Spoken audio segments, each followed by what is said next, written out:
Olá, seja muito bem-vinda, seja muito bem-vindo aqui a mais uma aula. Bom, você já chegou até aqui, você já sabe o que eu vou te pedir, né? Meu arroba, isso aí, arroba Prof. Virginia Marcondes, vai me marcar lá nos seus stories. Ah, e não se esquece da hashtag Rota da Aprovação, para eu saber que você já chegou até aqui. E aqui é o quê? O que a gente vai ver hoje? Antoni Zabala. A gente vai estudar o livro dele, A Prática Educativa, como ensinar, traz as questões da capacidade de reflexão a partir da prática docente, do como ensinar, e para isso a gente vai tratar aí dos tempos e espaços de ensinar e também das situações e circunstâncias, inclusive dos recursos didáticos. Belezinha? Bora lá entender o que é que Antoni Zabala fala pra gente a respeito da prática docente. Bora lá! Olha só, o processo de ensino e aprendizagem, ele pressupõe um antes, um durante e um depois, né? Da aula, né? Então tem alguma coisa que se faz antes da aula, a aula propriamente dita, né? E o que se faz depois. Ou seja, tem um planejamento que vem antes, né? Tem um pensamento desse professor que vem antes. E aí tem a aula propriamente dita e depois o que a gente faz? A gente faz uma avaliação. Avaliação da aula, avaliação dos estudantes, enfim. O Zabala, ele propõe que a gente analise a aula a partir da especificidade da própria aula. Ou seja, a gente tem que olhar para dentro de cada aula, onde a gente vai enxergar aí esse planejamento, essa aplicação e a avaliação. A gente tem que delimitar bem o que é que a gente vai olhar, ou seja, o que a gente vai fazer de tarefa, de atividade. Por exemplo, se a gente vai olhar e analisar uma exposição, se é um debate, se é uma leitura, se é uma pesquisa, se é uma pesquisa bibliográfica, se é uma pesquisa de campo, ou enfim, qualquer coisa, a gente precisa ter muita clareza dos objetivos e da peculiaridade de cada atividade, né? De cada tarefa que está dentro de uma aula. Né? Olha só, aqui, né, essa situação aqui representa uma aula. E uma aula pode ser exatamente isso, né? Pode ser uma pesquisa,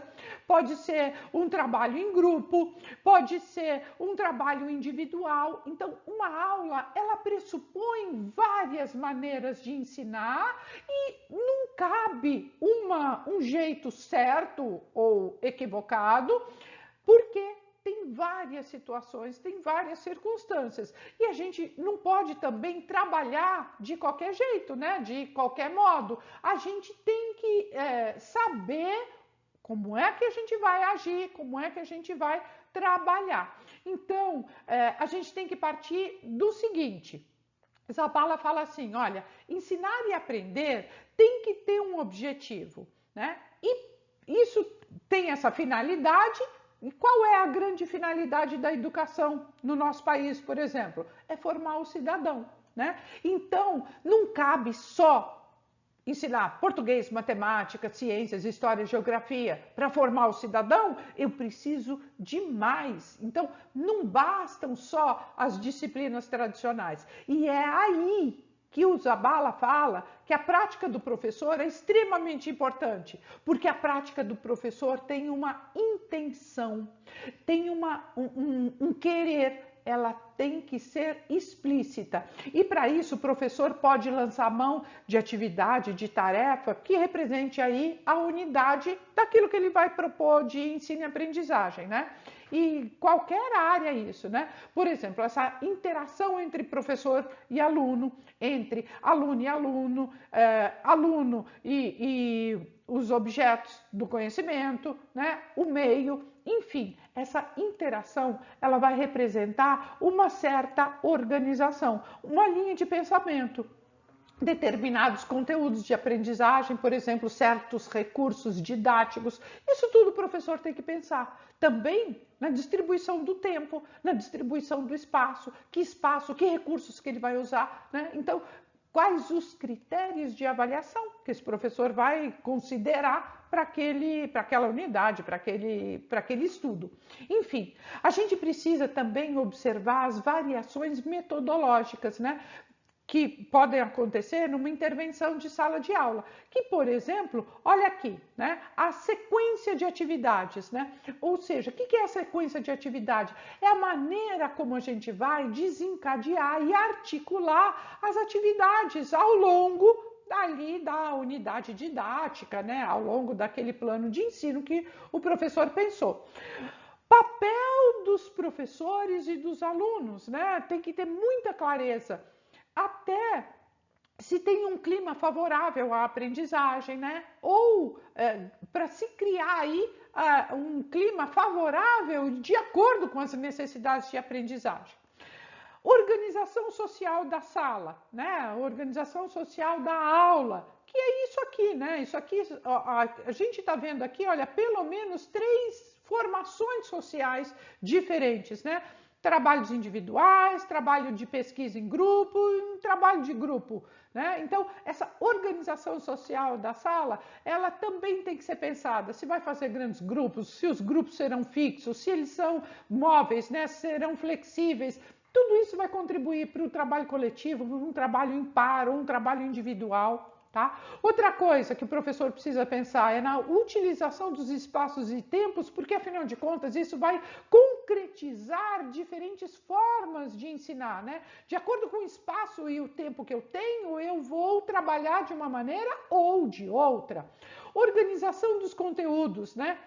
Isso aqui é de acordo com a própria estrutura formal das disciplinas, né? Dos conhecimentos, dos saberes e também das formas que a gente tem de organizar que sejam mais integradoras, que sejam globais. O uso de materiais curriculares, né? Isso é de grande importância porque tem várias formas de intervenção. Você pode fazer experiência, você pode colocar uma exposição, você pode propor uma pesquisa, enfim. Os materiais curriculares, né, vão ser diferentes de acordo com a sua intenção. E o sentido, né, e papel da avaliação. E aí, o Zabala nos alerta do quê? Que a avaliação ela precisa ser entendida no seu sentido restrito de controle de resultados, mas ela também precisa ser entendida de uma maneira global do processo de ensino e aprendizagem, numa função social, né? Por que é que eu estou ensinando? Por que é que meu estudante precisa aprender? Outra coisa que o Zabala fala que também é importante, né? Que ele traz essa concepção construtivista e que ele entende a aprendizagem como uma construção pessoal, uma construção onde os estudantes vão realizar a construção ali dos saberes, dos conhecimentos, também com a ajuda de outras pessoas, vão ser pares, vão ser grupos, ou vai ser o professor mesmo, né? Mas cabe ao professor dar o start, né? Deflagrar esse conflito inicial, aquilo que vai desequilibrar o estudante, né? Aquilo que vai despertar o estudante para aquilo que ele precisa saber.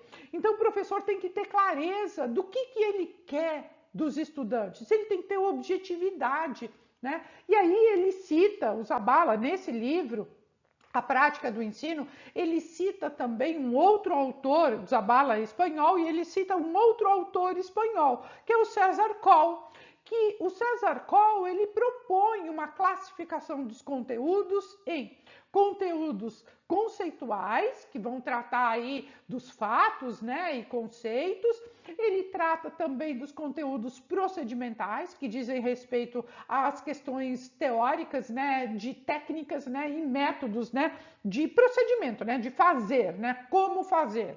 E ele fala também dos conteúdos atitudinais, que abrangem aí os valores, as atitudes, as normas, como é que deve ser. Tá? Talvez isso seja o mais relevante daquilo que a gente precisa gravar da contribuição do Zabala, que foi pegar essa tipologia dos conteúdos, pensando também no que o César Coll trouxe e agregou. Então, que é essa categoria dos conteúdos escolares. A gente vai aprofundar um pouquinho. Vamos lá! Olha só, aqui temos, né, os factuais, os conceituais, procedimentais e os atitudinais. Por quê? Se o César Coll coloca só os factuais, os procedimentais e os atitudinais, o Zabala nos contempla também com os conceituais. Mas, de qualquer maneira, isto aqui é muito importante para você gravar, para você ser bem sucedido lá na hora do concurso, tá? Então, a gente precisa identificar os conhecimentos prévios que cada estudante possui antes de promover ou de propor qualquer novo conteúdo de aprendizagem. Então, a partir daí, o professor pode estabelecer de uma maneira significativa e prática mesmo, né? Quais conteúdos e como é que eles devem ser propostos, inclusive interferindo aí adequadamente quanto ao nível de desenvolvimento. O Zabala ainda propõe que o professor conheça as teorias de ensino, né, as maneiras diversas de se trabalhar. E especialmente ele propõe que os professores estudem o construtivismo, porque o construtivismo ele propõe aí estruturas cognitivas e esquemas de conhecimento extremamente relevantes e de sucesso para aprendizagens significativas. O nível do desenvolvimento e de conhecimentos prévios também é muito importante no construtivismo, porque o protagonismo do estudante, do aluno, é muito importante. Tem um papel fundamental, né? O aluno, o estudante, ele tem um papel ativo. O professor também tem, né? O professor ele vai ser o mediador, né? É ele quem vai provocar, é ele quem vai propor as atividades. E o estudante vai, consequentemente, ser levado a sucessivos desequilíbrios, reequilíbrios, né? Vai se desequilibrar, vai provocar aí um movimento no sentido do conhecimento, da construção desse conhecimento para se reequilibrar posteriormente. E o Zabala, ele trata também dos conhecimentos que o Vygotsky nos traz a respeito da zona do desenvolvimento proximal. Como falei há pouco, é importante a gente gravar as características tipológicas que o Zabala traz. Então, o que a gente tem aqui de factuais, né? São as atividades, quando vai se trabalhar, né, a respeito de fatos, né? São as atividades de mais cópia e menos literal, sabe? É mais mecânica no sentido de uma repetição verbal, né? Então, vai propor aí muita repetição verbal, ou seja, vai reforçar as repetições que aí se estabeleçam também associações, né? Vai falar de sequências simples, vai falar de modo expositivo, né? Então, quando se tratam de conteúdos factuais, você vai expor muito mais do que propor uma pesquisa, né? O estudo, quando se trata de um conteúdo factual, ele é muito individual, né? Depois desta exposição, evidentemente, os alunos são submetidos a avaliações.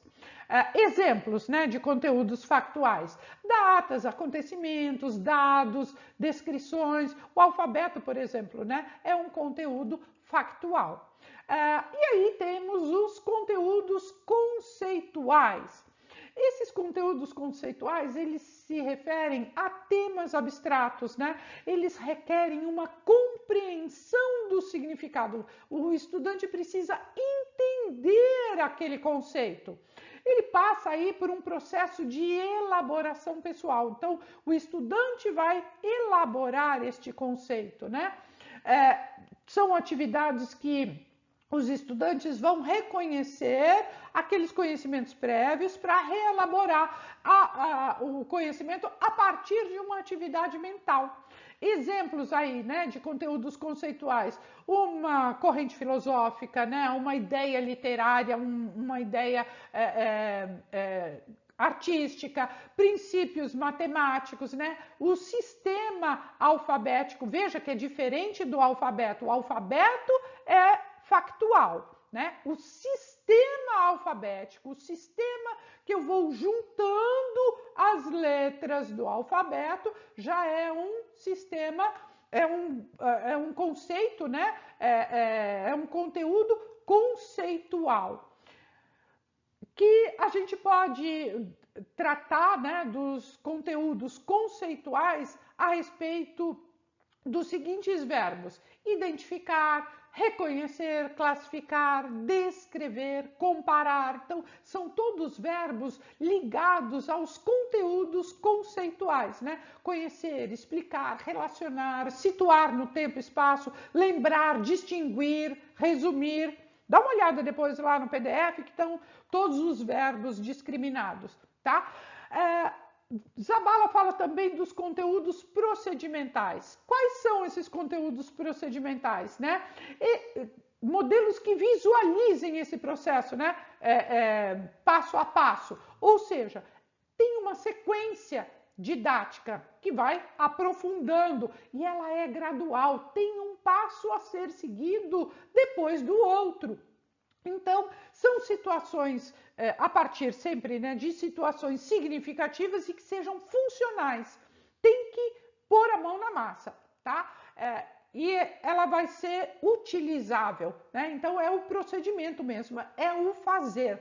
E isso tem que ter sentido para o aluno, porque senão ele não vai dominar aí esses conteúdos procedimentais. Então, tem que fazer modelo de desenvolvimento do conteúdo, modelos que os estudantes consigam enxergar e vislumbrar esse passo a passo. Por exemplo, cálculo, né? Continhas, né? Sempre de uma maneira menos complexa para uma mais complexa. Evidentemente, a partir também de um trabalho independente e também guiado, né? E quando é guiado, para quê? Para gerar uma autonomia para esse estudante. Os verbos que a gente pode usar para os conteúdos procedimentais, para a gente não se esquecer, né, de associar uma coisa com outra.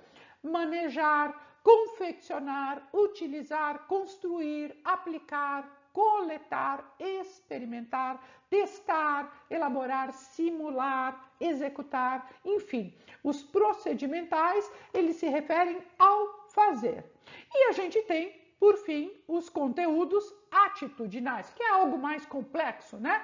Porque ele está reportado às atitudes, aos valores, às questões de ordem ética, moral, tá? Então, são conteúdos que vão trazer os conhecimentos necessários para as condutas, né? E isso tem a ver com afeto, com emoção, com atitude, com valor, né? Com moral. Então, tem que levar em consideração também as questões que se trabalham na escola a respeito do currículo oculto. O currículo atitudinal, né, o conteúdo atitudinal, ele está ligado diretamente ao currículo oculto, que são as atuações que muitas vezes são contraditórias, que acontecem dentro da escola, mas que têm um objetivo educacional por trás, né? Os atitudinais têm uma participação ativa dos estudantes no estabelecimento das regras, das normas, porque se não tiver a participação deles de modo ativo, eles não vão interiorizar. Os conteúdos atitudinais, eles promovem o protagonismo do estudante, eles permitem que esse estudante seja ativo nesse processo. Por exemplo, você pode trabalhar aí essas questões das assembleias, das reuniões para deliberar a respeito de regras, ou também a respeito dos recursos didáticos, de como se vai fazer determinada avaliação. Né? A participação dos estudantes são muito bem-vindas, né? Por exemplo, né, normas de conduta, então fomentar aí a autonomia, tratar a respeito dos conflitos, né, que são ali fios condutores para resolver os problemas e impasses, todos de conteúdo atitudinal. Conteúdos que vão promover o quê? Uma reflexão crítica, né? Normas sociais, um modelo, né? Um modelo de atuação, de ação. verbos que a gente pode encontrar aí nos conteúdos atitudinais. Sempre do comportar-se, né? Do agir. Então, é respeitar, tolerar, contemplar, ponderar, para o bem ou para o mal, tá? Positiva ou negativamente, mas aceitar, praticar, considerar. Então, é agir, é conhecer, conceber, entender o outro também, né? Evidentemente que tudo se aprende diferentemente, né? Então, a gente vai ter esses conteúdos, o Zabala propõe, para que o professor possa desenvolver não só de uma maneira. Então, não vai ter uma aula que eu vou trabalhar só conteúdos factuais, ou só conteúdos conceituais, ou só conteúdos procedimentais, ou só conteúdos atitudinais. Mas nem tudo se aprende do mesmo jeito. Então, os diferentes conteúdos, eles estão aí para a gente combiná-los, né? E essa tipologia, ela está de uma maneira que ela não tem que ser rígida, né? Mas ela pode estar presente em todas as aulas, trabalhando aí vários conteúdos, outros, né? E dentro de determinados conteúdos, por exemplo, você tem procedimento, você tem atitude, você tem conceito, mas o que é importante? É preciso que os estudantes, eles sintam a necessidade de fazer pergunta, de questionar, de se expressar, de colocarem as suas ideias, de estabelecer relação entre os conhecimentos, de revisar alguns conceitos, alguns conhecimentos que eles já tenham.